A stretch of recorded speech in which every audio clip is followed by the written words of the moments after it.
So it opens up the flavor? It does. Just a little bit. Just a little dabble, do you? Yep, a little dabble, do you? So we bottle this at 92 proof, so Gotcha. stout, yeah. All right. I'm ready when you are. 2 years ago, I packed my car, old Chevette, 84. Drove it till the engine smoked. Hitched a ride through San Antonio. Got a job, tending bar, let a senorita break my heart. I wanna sink my feet into some Illinois clay. Walk along the cornfield in the cool of the day. Get a dog and chase. Welcome, everyone. We are happy today. It is March the 1st, Friday, and we are live shooting the CommonGround podcast here in Houston, Texas at the Commodity Classic. And we're about 20 minutes away from wrapping up the show. It's been a great show. Really excited to have been here. Great turnout. And kind of one of the unique, cool things we're doing here on this last day is just kind of going around and meeting some people and inviting them over to our booth towards the end of the day, see if we can get them on the podcast. And one very special guy that I met here earlier this week at the show, which I think he's doing something super cool, is Ryan Bear, and he is with Century Farms. And let's start off by you introducing yourself. Give everybody a little bit of background, where you're from, where you live, what you do, and what Century Farms is. Yeah, thank you. Thank you, Chris. Cheers. Yeah, to your good health. To your good health. Century Farms, a small business. My wife and I own this. We started it back in about 2017, and she and I are both engineers. We moved back to Iowa for corn ethanol. That's what originally brought us back. And ironically, we're down here in Houston, Texas. When we first graduated college, both went to Iowa State. We actually moved to Houston for the first 2 years out of college. So she and I had worked in the energy industry, oil production, oil refining. And we moved back to Iowa for corn ethanol. And that's where we learned this valuable post-apocalyptic skill of turning corn into alcohol learned it at the ethanol plant. Now, she and I basically worked on a recipe for about 5 years in the garage. And then in 2017, we... For ethanol or whiskey? For whiskey. For whiskey. Okay. Yes. Okay. So that was... we graduated from ethanol to bourbon. And I got to tell you, after making 70, 80 different batches in the garage, okay, the first recipe we started out with probably was ethanol, but no, we got good at it. Bought our buildings in 2017, started building all of our own equipment, and we built it around this concept of taking corn directly off a farm and turning it into bourbon. So you started out with ethanol. And you said, hey, we really like bourbon. We like doing this. We like whiskey. Let's make our own. Like, when did you decide this was going to become a business, I guess? Yeah. So, she and I guess we kind of consider ourselves foodies. And one of the things you find in the distilling industry is people get into this either because they are really into the sciencey aspect of how to make an even better bourbon, or they're very clever at marketing. And she and I were excited, being engineers, excited about how to make an even better bourbon. So, but part of the history on this, and it's fascinating on the Century Farms brand, my wife's family's Century Farm was past tense in Grundy County, Iowa. Okay. And she owned 1/6 of that farm. That was not enough equity to finance, buying it out and cash flowing that when one family member decided they wanted to get rid of it. And that's really where the idea for this brand came from. So one of the things that we do is we actually put a biography on our website for each family that brings us corn that's tied directly to that bottle, so a consumer who buys it can read the story of that family, their history, and know exactly where the grain was sourced from to make that bottle of bourbon. And let's back up for everyone who's listening, because this is what was so intriguing. Is I walked past your booth twice, and I thought, guys selling Century Farms bourbon. And then I stopped and read a little bit of literature. Your model is awesome. Like, I absolutely love it. The nostalgia, the story behind it. But essentially what you're doing is you're saying, hey, we've got the capability to distill or manufacture this. All we need is your corn. That's correct. So you're taking someone's corn that they deliver. Do they deliver it to you or ship it? Yeah, so basically what we normally do is we'll ship a pro box to the farmer's farm. They will fill it with, 40, 45, 50 bushels of corn grown on their farm, and they can either drive it back to us in the bed of their pickup truck or on a trailer, or they can ship it back LTL. We've, done, 500 to 1,000 miles away. That makes shipping easy, but from that, we will make about 1,000, maybe 1,200 bottles of bourbon. So usually like 3 or 4 big barrels of bourbon from each farmer's corn. And So 40 to 50 bushel makes 1,000 of these bottles? yeah, you get a lot of alcohol out of corn. So This is 92 proof. 92 proof. By the way, this is by far the most fun interview because I get to pick your bourbon. Yeah, absolutely. So 40, 50 bushel gets you 1,000 bottles of bourbon. That's right. That's crazy. So where does the customization come in? You're batching this, you're sourcing their specific corn, and then how long does it take? Yeah, so of course, barrel aging bourbon that takes about 2 years. Okay.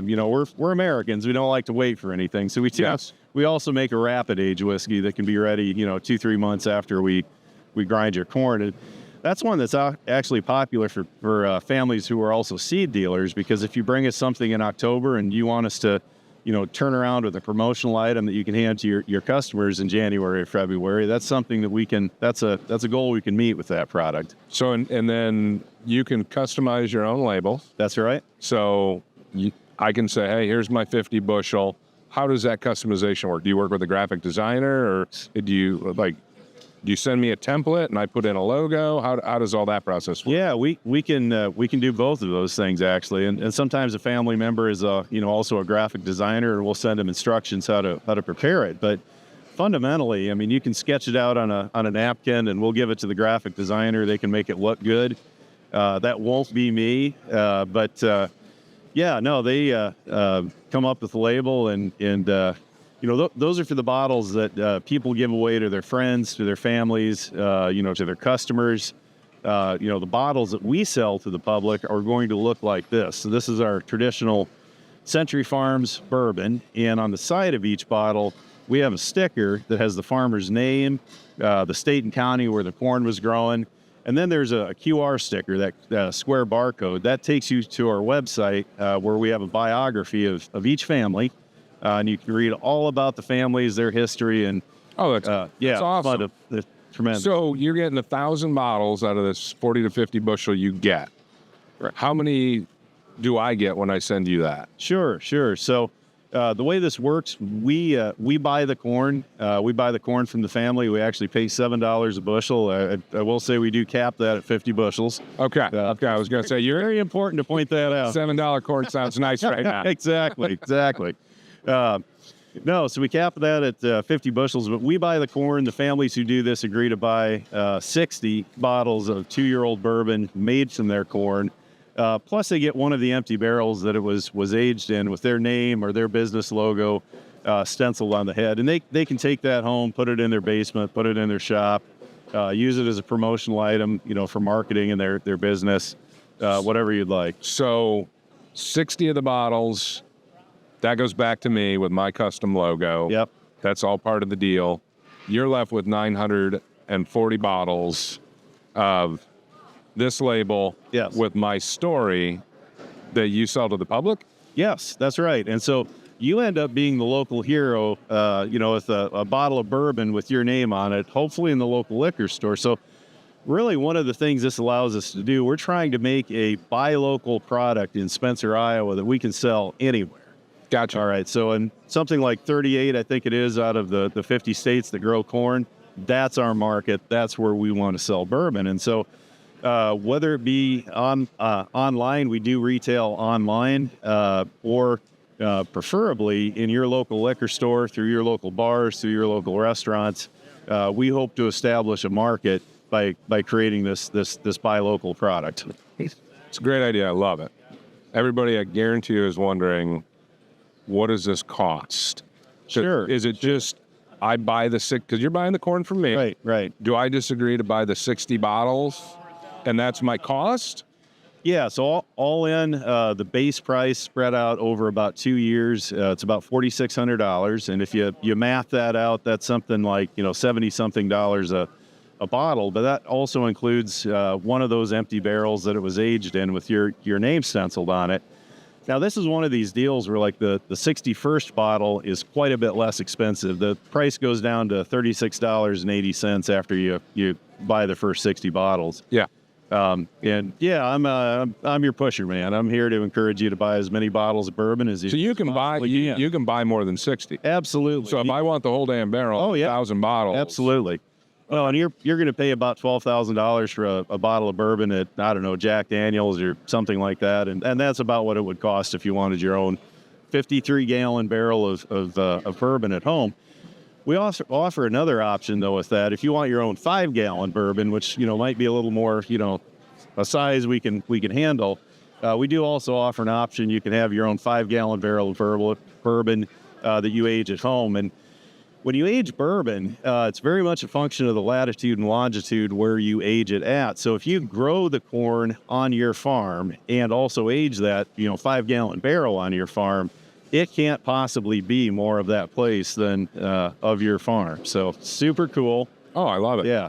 So I'm a bourbon whiskey. I love it. Obviously you've got a passion for it. Yeah. As far as quality goes, your bias, I'm sure. True.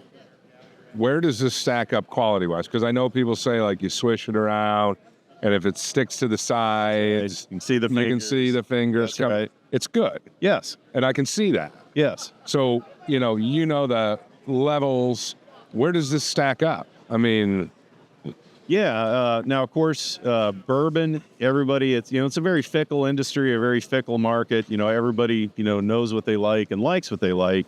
What I will say is that our product, we're going to be closer to Crown Royal than we are to Jim Beam. And part of that is in how we make the product and how we distill it. So in the upper Midwest, the hottest selling products are typically Canadian or Canadian style whiskeys. And so in Canada, they distill their whiskey a little bit higher proof. We distill ours a little bit higher proof as well.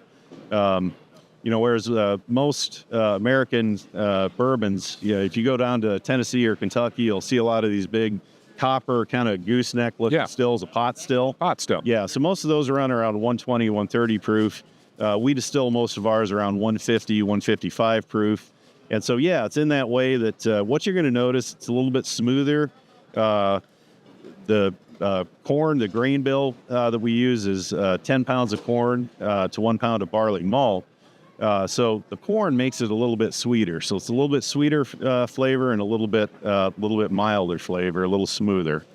Rain makes corn, corn makes whiskey. I agree. So I tell you what, it's extremely good. I love the concept. So this is aged 24 months. If a customer requests, can they age it as long as they want? Yeah, absolutely. And so we offer options. If you want to leave your barrel in the warehouse for longer, you absolutely can. We charge a storage fee that's, essentially incumbent with, how much evaporation loss we expect to take place. But probably one of the coolest things we offer is if you want to leave your barrel in our warehouse for up to 10 years, get 2 cases out of it every year at Christmas for 10 years in a row. That's a great way to enjoy the product. And, it's kind of the gift that keeps on giving because you got Christmas locked up for the next 10 years. So you started this officially in 2017. Right. Yep. Now, you and your wife, are you doing this full time? Or are you still engineers? Where do you stand with the business? Obviously, you're here hustling at a Commodity Classic in Houston. Yeah. Is this full time, all in? And so we're very fortunate. We have about 7 full time employees. Okay. Let's see, we have a production worker, bookkeeper, outside sales rep, marketing. And ironically, I'll actually confess, I still work professionally in the oil field. I work 21 days on, 21 days off, actually up in Valdez, Alaska. Oh, really? I do. Yeah. Nice. Yeah. Nice. So you're still working full-time in the oil industry? I am. Got this running full steam ahead, growing at a good clip, I would assume. Every time I walk past your booth, everybody was asking a lot of questions. Really cool idea. Oh, yeah. I think it's great for gifts, but could anybody send you corn? Yeah. I mean, you can go buy a bag of seed corn at the market and send it to you? Like, Yeah. how does that work? well, of course, we're looking for number 2 yellow corn, not, cans of corn from, the grocery store. Number 2 yellow corn. Yeah. So, but no, we've actually done white corn and red corn and orange corn and everything else. But, no, I've actually had somebody that asked me about making it out of popcorn. And, that's one I'm actually kind of anxious to look into. Really? Yeah, absolutely. So, yeah, to be determined. But, yeah, no, we're here at a national farm show because we want to get corn from all over the place. We want it from Texas and Maryland and California and Washington State. And part of this is about actually being, remembering that we grow corn all over the United States. This is not just something that's limited to the I states in the middle of the country or anything like that. It's this is a very important part of the economy, a very important part of our country. Ryan, where can everybody find you and your business at? Best place. Okay, we are in Spencer, Iowa. Look for us online, www.cfdistillery.com. That stands for Century Farms Distillery, CF Distillery. We sell bottles online, but more importantly than that, please ask for us at your local retailer. And we look forward to hopefully making product from your corn grown in your state and selling it in your state as a buy local product. Perfect. Any social media where they can find you? Absolutely. We have the usual Facebook and Instagram, and please go on our website, sign up for our email distribution, and look forward to seeing you there. No, this is fantastic, and this is why I wanted Ryan to come to the booth. I wanted to showcase what you're doing. It's a great story, very entrepreneurial, great idea. I love it from the gift aspect of it. And quite frankly, it's a great product. And to be able to scan that QR code and learn about where it came from, the family. You were telling me a little story prior to jumping on live air, but maybe share that story with this bottle and that QR code. Oh, yeah, no. So part of the history of these families is you get into is the legacy of the Century Farm. And, the bottle we happen to be looking at in front of us, this was a family who technically can't claim themselves, I guess, as a Century Farm. We claim them as a Century Farm because I think this is an outstanding story. But, essentially the family lost the farm for about 2 years during the 1980s, during the farm crisis. And, technically it was bank owned. They bought it back. Okay, so the legacy of these farms is the perseverance, the amount of effort, the blood, the sweat, the tears. One of these biographies that we have literally starts out with an obituary, one of the family patriarchs circa 1900, gored to death with a bull. You can't top that. I mean, this is reality. We talk about artificial intelligence, augmented reality, the internet. No, this is what's real. You can crack this bottle and you can talk about the story, and it's a legacy. I mean, it truly is. And like you said, it's the gift that keeps on giving. It is. And so as a consumer, if you buy this product, you can pour a glass, you can read all about the family who grew the corn to make that. You can go back to the store, you can buy another bottle and, have a different story and a different legacy. So yeah, it's all tremendously interesting. And I'll say that is far and above the most interesting and rewarding part of this for me has been seeing people embrace that, because people, when they bring us their corn to make it into bourbon, it's not about bourbon. It's not necessarily about bourbon. It's about memorializing your family's history. And if you're a Century Farm, you often end up with, 7, 8, 10 different people who maybe own a sliver of that farm. Sure. So what this is about celebrating the fact that you still have that in your family, making that farm relevant for the current generation, talking about it in the present tense. That's not just where Grandma and Grandpa grew up. Absolutely. That's the crucible. That's where every member of your family is from that Century Farm. Ryan, I absolutely love it. I'm so glad you took the time. Come down here, have a drink with me. Go check them out. Ryan Baer with Century Farms, and it was www.cfdistillery.com, correct? It is. All right, everyone, greatly appreciate you tuning in, as always. Don't forget, join the Common Ground community on Facebook. Appreciate everybody tuning in. And again, thank you, Ryan, for joining, and cheers. To your good health. Thank you.